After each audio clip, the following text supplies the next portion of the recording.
morning students. We are study BSc part first, paper third, unit first, day 5.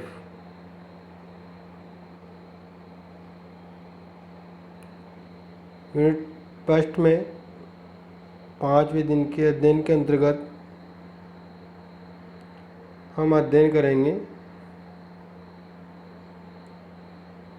Chemical composition of protoplasm. इससे पहले हमने पढ़ा था generalization of protoplasm, historical aspect of protoplasm, colloidal property of protoplasm, physical property of protoplasm. आज हम पढ़ेंगे chemical composition of protoplasm. जीव द्रव्य के रासायनिक संगठन का निर्धारण करना अत्यंत कठिन है,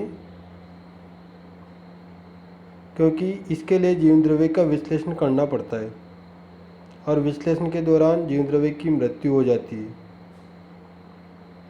अतः हम इसके मृत रूप से प्राप्त संगठन से जो भी वर्तमान में ज्ञात है उसका अध्ययन करेंगे। जीव द्रव्य में पाए जाने वाले प्रमुख घटकों को निम्न सारणी के अनुसार दिखाया गया है। जीव द्रव्य में जल की मात्रा होती है 75 से 85%। यह हाइलोप्लाज्म तथा केंद्रक द्रव्य में होता है। कार्बोहाइड्रेट होता है 0.5 से 1%, जो संचित पदार्थ और हाइलोप्लाज्म पे पाया जाता है। प्रोटीन 2 से 7% होता है, जो जीव द्रव्य कला और एंजाइम्स के रूप में पाया जाता है। लिपिड 1 से 3% होता है, जो जीव द्रव्य कला और संचित पदार्थ के रूप में पाया जाता है। अकार्बनिक पदार्थ 0.5 से 2% होता है, जो कि हाइलोप्लाज्म और एंजाइम एक्टिवेटर के रूप में पाया जाता है। डीएनए 0.4% होता है, जो केंद्रक में, माइटोकॉन्ड्रिया में और क्लोरोप्लास्ट में पाया जाता है। आरएनए 0.7% होता है, जो क्लोरोप्लास्ट, केंद्रक और माइटोकॉन्ड्रिया में पाया जाता है। इसको चित्र के द्वारा भी दिखाया गया है। सबसे ज़्यादा वाटर 75 से 85% पाया जाता है। उसके बाद प्रोटीन 2 से 7% है। लिपिड 1 से 3% है। इन ऑर्गेनिक मटेरियल है वो 0.5 से 2% है और कार्बोहाइड्रेट 0.5 से 1% है। इसके बाद में हम डीएनए 0.4% और आरएनए 0.7% है।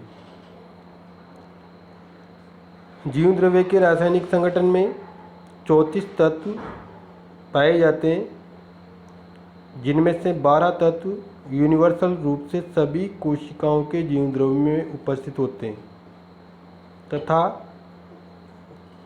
12 के अलावा शेष तत्व व ट्रेस एलिमेंट के रूप में सूक्ष्म मात्र रूप से पाए जाते हैं, लेकिन ये भी अत्यधिक आवश्यक होते हैं।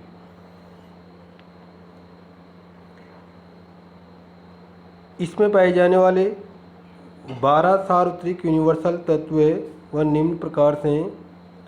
Oxygen 62%, carbon 20%, hydrogen 10%, nitrogen 3%, calcium 2 से 5%, फास्फोरस 1 से 1.4%। ये टोटल मिलके 99% होते हैं। इसके अलावा chlorine, sulphur, potassium, sodium, magnesium, लोहा ये 1% भूमिका में पाए जाते हैं। इस प्रकार ये 12 तत्व है। परसेंटेज तुम्हारे इतनी काम आएगी नहीं, बाकी 12 तत्वों के नाम तुम्हें याद रखने होंगे। अब सबसे पहले हम देखते हैं जीव द्रव्य के अकार्बनिक संगठक कौन कौन से हैं। इसमें सबसे पहले आता है अपना जल, वाटर। ये कोशिकाओं में स्वतंत्र और संयुक्त रूप से पाया जाता है, जो कि कोशिका का लगभग 75 से 95% भाग होता है। वास्तव में जीव द्रव्य का बेसिक फ्लूइड है वो वाटर ही है। इसके अंदर ही रासायनिक और भौतिक स्तर की जैविक क्रियाएं होती है। संयुक्त जल कुल कोशिका जल का 4 से 5% भाग होता है। विभिन्न प्रक्रियाओं में जल का निम्नलिखित महत्व है। पहला है, ये जीव द्रव्य के विभिन्न पदार्थों के लिए सॉल्वेंट का कार्य करता है, विलायक का कार्य करता है। सेकंड, ये विविध अणुओं एवं कणों को गति के लिए माध्यम प्रदान करता है। थर्ड, कोशिका का ताप नियंत्रित करके वातावरणीय ताप के परिवर्तन से होने वाली हानि से बचाता है।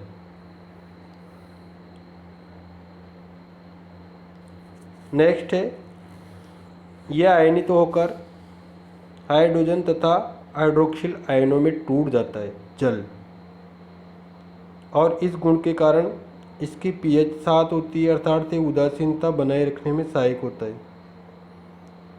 नेक्स्ट है, जल कोशिका से उत्सर्जित पदार्थों को निष्कासित करने में भी सहायता करता है। इस प्रकार जीवद्रव्य के अकार्बनिक संगठन घटकों में आज के लिए पहला हमने पढ़ा जल।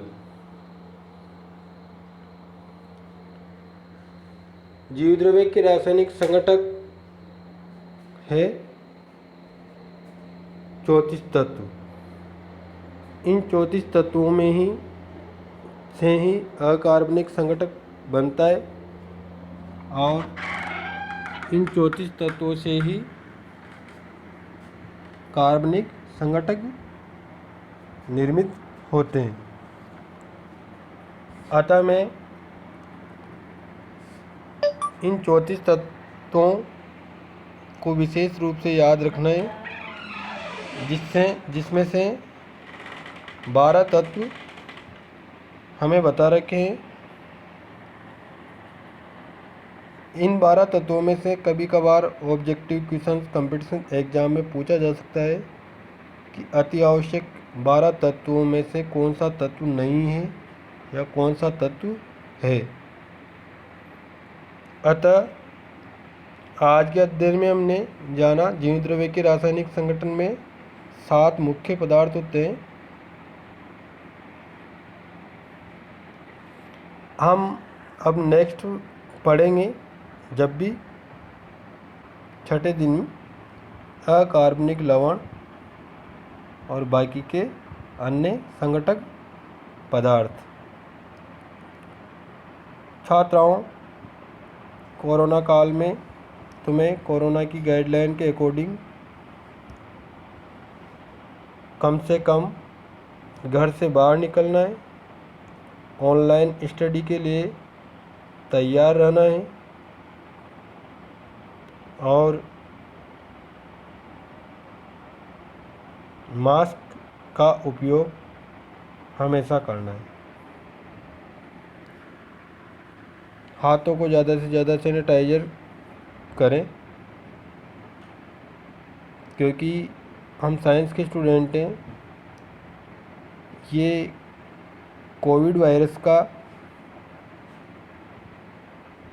नया म्यूटेंट है, उत्परिवर्ती रूप, और म्यूटेंट बनता है, हम जानते हैं, इसके डीएनए स्ट्रक्चर में चेंज होने से, जो कि अपने आप को वातावरण के अकॉर्डिंग बदल लेता है।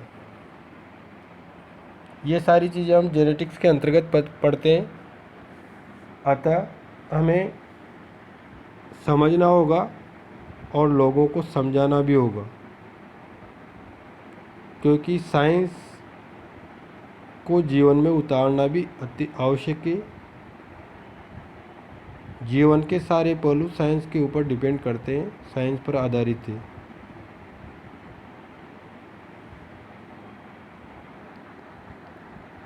इसी के साथ आज के लिए मैं आपसे विदा लेता हूँ। इसी तरह तुम ज़्यादा से ज़्यादा वीडियो देखो, पीडीएफ को पढ़ो, और अन्य छात्राओं को भी मोटिवेट करो, ताकि वह थोड़ा थोड़ा पढ़ती रहे। धन्यवाद।